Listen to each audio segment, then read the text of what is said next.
Hello students. आज हमारा topic है वेलोसिटी टाइम ग्राफ।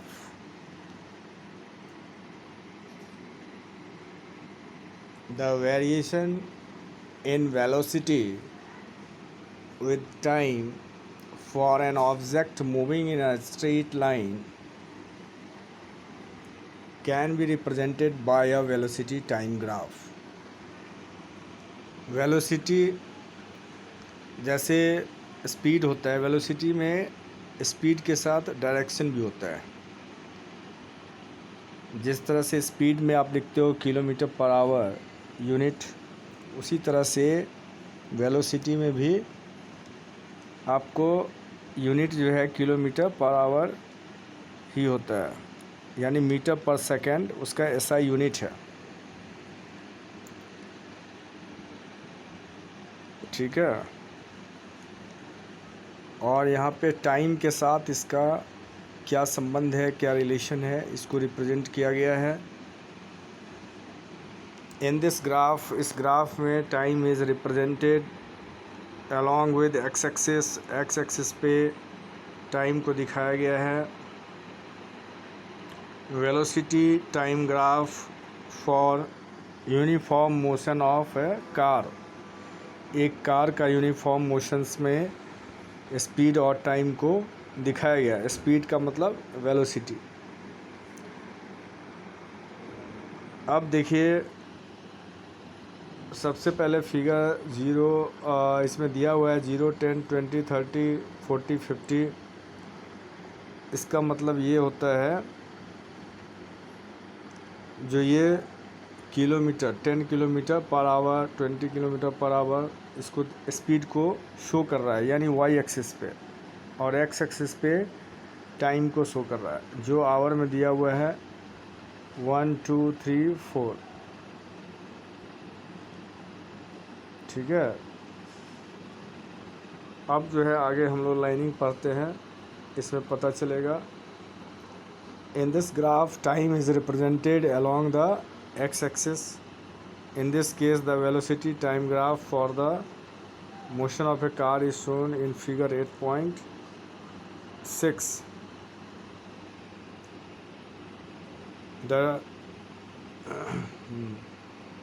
अब इसके पहले जो है आप इधर देख लें वेलोसिटी टाइम ग्राफ। अब इसमें पहले समझें। And the velocity is represented along the y axis if the object moves at uniform velocity. Uniform velocity में अगर वो मूव करता है तो इस तरह का ग्राफ बनेगा। The height of its velocity time graph will not change with time. Time के अकॉर्डिंग वेलोसिटी जो है चेंज नहीं होगा। Figure 8.5 it will be a straight line parallel to the X axis. Figure 8.5 shows the velocity time graph for a car moving with uniform velocity of 40 km per hour. एक घंटे में 40 kilometre जाता है। We know that the product of velocity and time give displacement of an object moving with uniform velocity. The area enclosed by velocity time graph and the time axis will be equal to the magnitude of the displacement. और area जो enclose करेंगे velocity time graph में and the time axis को ध्यान में रखते हुए will be equal to the magnitude of the displacement. Displacement को वो बताएगा। To know the distances moved by the car between time t1 and t2 using figure 8.5 draw perpendicular from the points corresponding to the time t1 and t2 on the graph. The velocity of 40 km per hour is represented by the height AC or BD and the time t2 minus t1 is represented by the length AB. देखिए graph को ध्यान में देखते रहिए।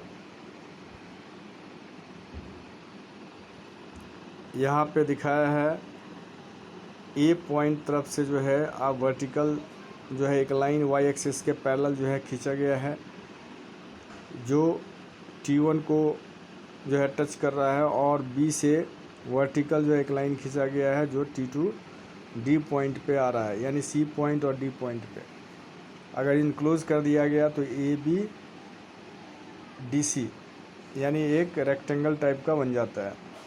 ठीक है, इसका area निकालना है आपको। एरिया ऑफ रेक्टेंगल क्या होता है? L into B.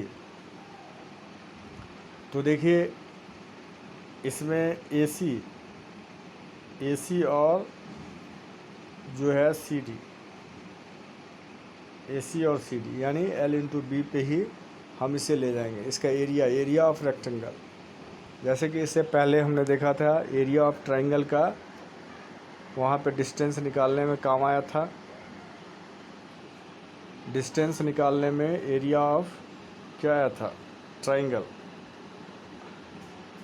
जैसे इस पिक्चर में, इस फिगर में आप देख सकते हैं एरिया ऑफ ट्राइंगल। यहाँ पे आपको दिखेगा एरिया ऑफ ट्राइंगल शो कर रहा है ना, ए बी सी। तो इसमें जो है आपको डिस्टेंस और टाइम का जब ग्राफ निकाल रहे हैं तो उस वक्त ट्राइंगल का जो है मेन देखना होता है। ट्राइंगल का जो है एरिया को निकालना होता है। और यहाँ पे जब स्पीड, वेलोसिटी और टाइम को जब हम रिप्रेजेंट करते हैं ग्राफ पे, तो उस कंडीशन में हमें एरिया जो है रेक्टेंगल का या स्क्वायर का निकालना पड़ेगा। The area enclosed by the velocity time graph and the time axes will be equal to the magnitude of the displacement. To know the distance moved by the car between time t1 and t2 using figure 8.5, draw perpendiculars from the points corresponding to the time t1 and t2 on the graph. The velocity of 40 km/h is represented by the height AC or BD and the time t2 minus t1 is represented by the length AB.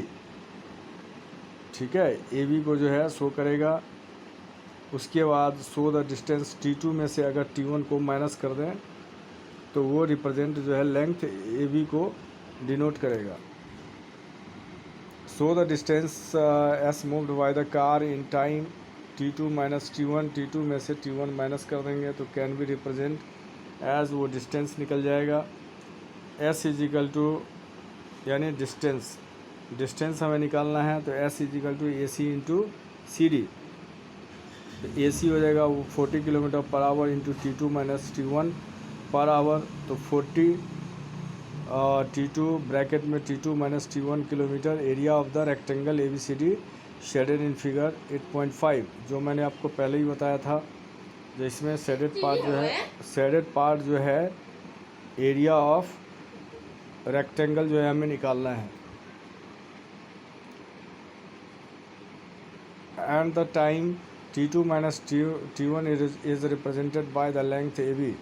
So the distance s moved by the car in time t2 minus t1 can be represented as s is equal to AC into CD, 40 km into t2 minus t1 per hour। 40 bracket t2 minus t1 km area of rectangle ABC shaded in figure 8.5।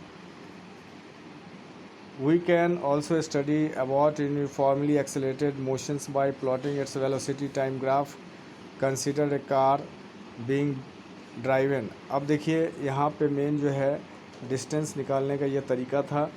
Velocity और time graph की जब बात आएगी, 40 km/h जो है एक ही speed से वो जा रहा है बिल्कुल स्ट्रेट लाइन में ए से बी तरफ।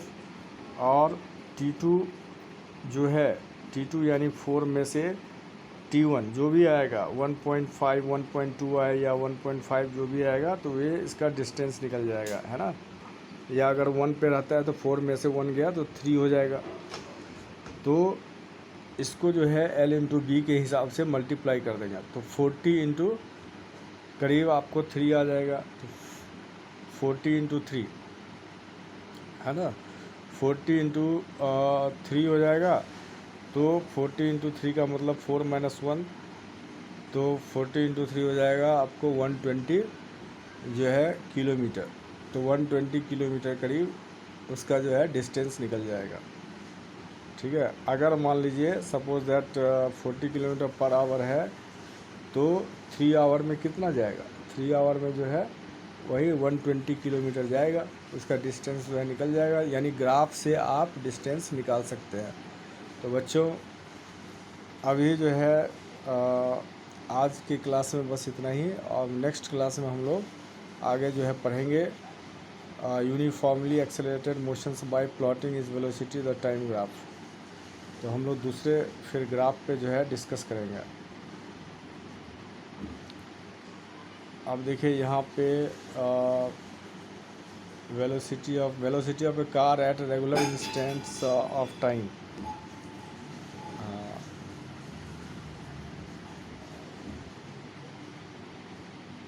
Velocity time graph for a car moving with a uniform acceleration. Uniform acceleration का मतलब जो बिल्कुल कोई इंटरवल जो है नहीं होगा। तो नेक्स्ट क्लास में हम लोग और इस पर डिस्कस कर लेंगे।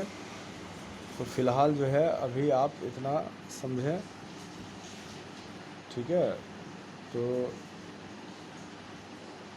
क्योंकि ये अभी थोड़ा सा इसमें और भी काफ़ी चीज़ें हैं, तो नेक्स्ट क्लास में इसे हम लोग कंप्लीट कर लेंगे। जितने भी ग्राफ का है वो हम लोग देख लेंगे, ठीक है।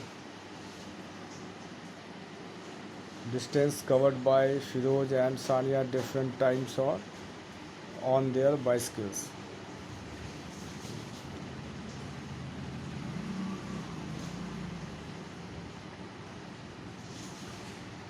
तो आज जो है इतना ही। अब नेक्स्ट क्लास में हम लोग इससे आगे कंटिन्यू करेंगे। नेक्स्ट क्लास में हमें पेज नंबर